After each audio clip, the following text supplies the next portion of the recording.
Hello students, आपका मेरे channel smart study में स्वागत है। स्टूडेंट्स, आज हम शिक्षा निदेशालय की तरफ से दी जाने वाली कार्यपत्रक नंबर 35 करेंगे, जो कि क्लास 7th की है और सब्जेक्ट है गणित। ये वर्कशीट 11 फरवरी 2021 की है। तो आइए शुरू करते हैं आज की वर्कशीट शुरू करने से पहले प्लीज़ मेरे चैनल को सब्सक्राइब कर दीजिए। तो आइए देखते हैं आज की वर्कशीट प्रायोगिक ज्यामिति। आओ याद करें बेटा, हम कुछ पढ़ चुके हैं जिसको रिवाइज करते हैं। हम यह जान चुके हैं कि एक त्रिभुज की रचना तभी की जा सकती है जब उसके निम्नलिखित समूह में से कोई एक माप दिया जाए। या तो उसकी तीनों भुजाएं दी जाए, तब हम उस त्रिभुज की रचना कर सकते हैं, या दो भुजाएं, जैसे कि दो भुजाएं और उसके बीच का कोण दिया जाए, तब हम उसका क्या कर सकते हैं, ये भुजा दी जाए और ये उनके कोण दिया जाए, तब हम क्या कर सकते हैं बेटा, उसका त्रिभुज बना सकते हैं। दो कोण दिए जाए, ये कोण दिया जाए और ये कोण दिया जाए, तो हम उससे क्या कर सकते हैं, त्रिभुज बना सकते हैं। एक समकोण त्रिभुज के लिए एक भुजा दी जाए, तब हम क्या कर सकते हैं, हम उसका क्या बना सकते हैं, त्रिभुज बना सकते हैं। तो ये कुछ कंडीशन है जब क्या किया जा सकता है, किसी भी त्रिभुज की रचना हो सकती है। ठीक है, अब देखो आगे सोचिए, क्वेश्चंस दिए गए हैं इसी के आधार पर कि आपको एक त्रिभुज पी क्यू आर में क्यू आर पी आर और पी क्यू दिया है, तो क्या आप इस त्रिभुज की रचना कर सकते हैं। तो देखो हमें क्या कहा था, अगर तीनों भुजाएं पता हो तो हम उस त्रिभुज की रचना कर सकते हैं। लेकिन हमने एक और रूल भी पढ़ा था कि दो छोटी भुजाओं का योग तीसरी भुजा से बड़ा होना चाहिए, तभी त्रिभुज बन पाता है। तो यहाँ पर देखो क्या हो जाएगा, किस तरह से हम सोल्व करेंगे इसको। देखिए यहाँ पे क्या है बेटा, देखो 6, दो छोटी भुजा, देखो इसकी क्या है, पी आर, यहाँ इस तरह सीधा से लिख देते, 2 + 3 क्या होना चाहिए था, बड़ा होना चाहिए था 6 से, लेकिन ये कंडीशन नहीं है ना, तो ये त्रिभुज नहीं बन सकता। आप लिख देंगे क्योंकि आप लिखेंगे क्योंकि दो छोटी भुजाओं का योग तीसरी भुजा से बड़ा होना चाहिए, तीसरी भुजा से ज्यादा होना चाहिए, तभी त्रिभुज बन पाता है। ठीक है, होना चाहिए, लेकिन ये कंडीशन यहाँ पर नहीं है। कौन सी कंडीशन, इसको हम पढ़ चुके हैं कि दो छोटी भुजाओं का योग, यहाँ पे कितना हो जाएगा, तो 5 ही हो जाएगा, तो यह बात ही नहीं है, 5 हो जाएगा, 5 6 से बड़ा नहीं है। तो क्योंकि दो छोटी भुजाओं का योग हमेशा तीसरी भुजा, दो छोटी भुजाओं का योग लिख दीजिए, छोटी भुजाओं का योग तीसरी भुजा से ज़्यादा होना चाहिए, तभी त्रिभुज संभव है, अदरवाइज त्रिभुज नहीं बन सकता। तो फर्स्ट का आंसर क्या हो जाएगा, ना, ये त्रिभुज नहीं बन सकता, कारण आप यही बताएंगे। सेकंड देखते हैं, त्रिभुज ए बी सी में ए बी ए सी और सी दिया है, तो क्या हम इस त्रिभुज की रचना कर सकते हैं, और हाँ और ना, तो अपने उत्तर का कारण बताइए। तो आइए करते हैं, देखो क्या दिया गया है, ये ए बी दिया गया, ठीक है, अब ए सी दिया गया है, ये सी मान लेते हैं, ये कितनी, 3 सेंटीमीटर हो गया, ये 5 सेंटीमीटर हो गया। अब है सी पर एंगल, यहाँ पर एंगल बताया है, लेकिन हमें क्या कहा गया था, दो भुजाएं और उसके बीच का कोण, दो भुजा दी जाए और उसके बीच का कोण दिया जाए, तब हम त्रिभुज बना सकते हैं। तो ये त्रिभुज भी नहीं बन सकता बेटा, ये त्रिभुज भी नहीं बन सकता। क्यों, इसमें आप ये लिखेंगे क्योंकि त्रिभुज कब बन सकता है, जब उसकी दो भुजाएं उनके बीच का कोण का नाम पता हो, कोण पता हो तभी हम क्या कर सकते हैं, पता हो तभी हम त्रिभुज बना सकते हैं, त्रिभुज बना सकते हैं। ठीक है, ये लिख देंगे आप बेटा, क्या लिखेंगे, दो भुजाएं और उनके बीच का कोण अगर पता हो, उनके बीच का कोण, हमें कोण पता है लेकिन वो बीच का नहीं है, इसीलिए त्रिभुज नहीं बन पाएगा। ठीक है, लिख लेंगे ना बेटा, आप समझ में आना ज़रूरी है ना।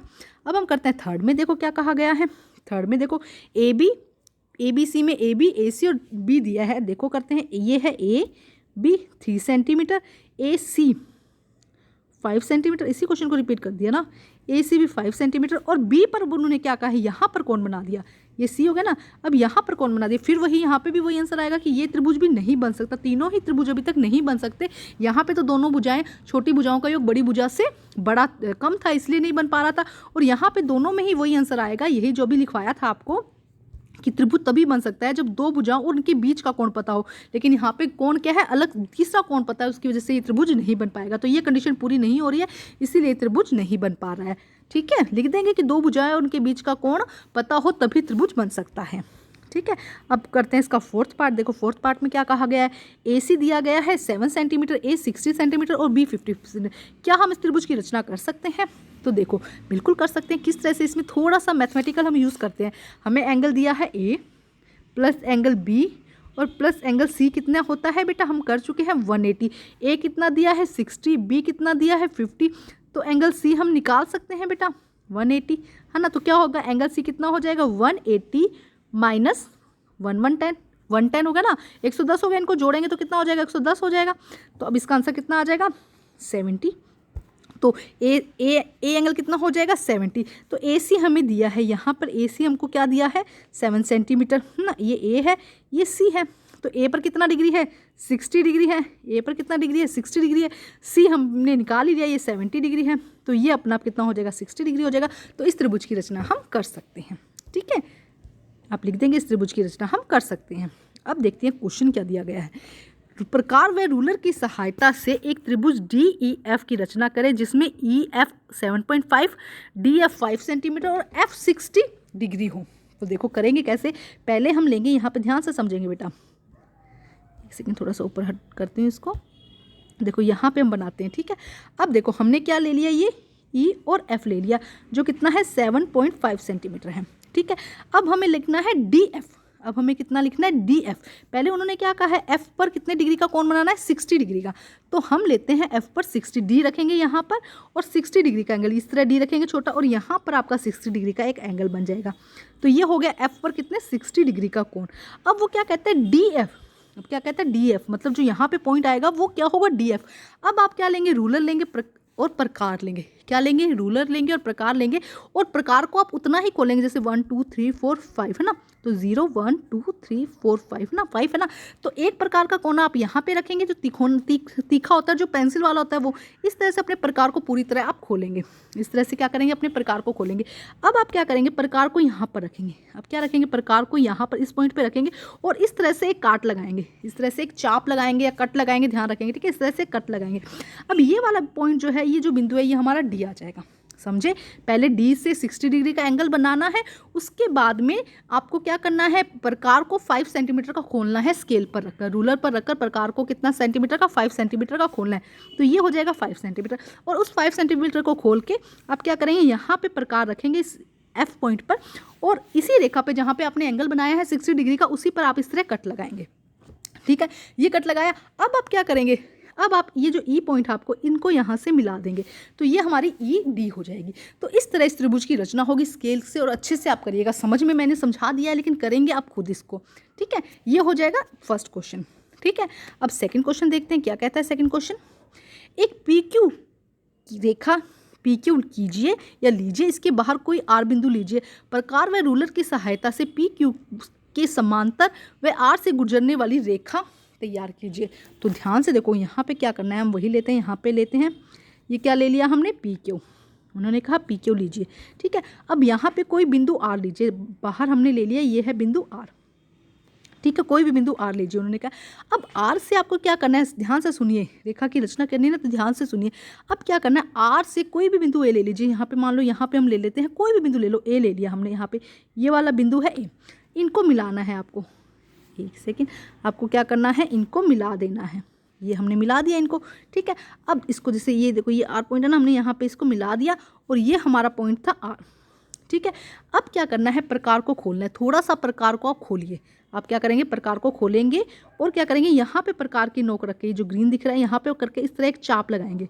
इस तरह आपने एक काट लगाया या चाप लगाएंगे इस तरह। ठीक है, अब आर पर रखकर आप इस तरह से फिर एक काट लगाएंगे। ठीक है, इस तरह से रखकर आपने काट लगाया, समझ में आया। आपने क्या रखा, इस तरह से रखकर यहाँ पे पहले आपने काट लगाया।